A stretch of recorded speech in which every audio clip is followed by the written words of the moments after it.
രാത്രിക്ക് നമുക്ക് മസാല ഷവായി ഉണ്ടാക്കാമെന്ന് പ്ലാൻ ചെയ്തിരിക്കുമ്പോഴാണ് പെട്ടെന്ന് നമുക്കൊരു പണി കിട്ടിയത് കേട്ടോ. നമുക്കൊരു ഹോസ്പിറ്റൽ കേസ് വന്നു. മോളുടെ കൈക്ക് എന്തോ ഒരു ഇഞ്ചുറി പറ്റി. നമ്മൾ എന്താണെന്നുള്ളത് കണ്ടില്ല, പക്ഷെ അവൾ കൈൻ്റെ മുട്ട് പിടിച്ചിട്ട് നല്ല കരച്ചിലായിരുന്നു. അവൻ ഹോസ്പിറ്റലിൽ കൊണ്ടുപോയി എക്സ്റേ ഒക്കെ എടുത്ത് തിരിച്ചു വന്ന് അൽഹംദുലില്ലാ കുഴപ്പമൊന്നുമില്ല കേട്ടോ കൈക്ക്. വീട്ടിൽ നിന്ന് എത്തുമ്പോഴത്തേനും ഭാബി മസാല ഷവായിക്കുള്ള മസാല ഒക്കെ ഉണ്ടാക്കി ചിക്കന്മ തേച്ച് തുടങ്ങിയിട്ടുണ്ട്.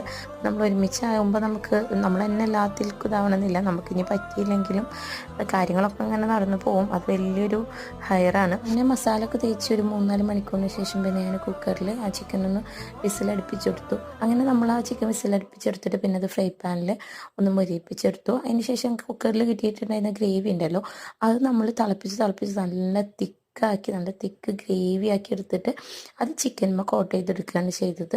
അപ്പോൾ നമ്മൾ മസാല ഷവായ റെഡി ആയിട്ടുണ്ടായിരുന്നു. പിന്നെ ഞങ്ങൾ അതിലേക്ക് മയോണൈസും പിന്നെ ഒരു ഗ്രീൻ ചമ്മന്തിയും പിന്നെ റെഡ് ചട്നിയൊക്കെ ആക്കിയെടുത്തു. വീട്ടിൽ തന്നെ ഉണ്ടാക്കിയതാണ് കേട്ടോ.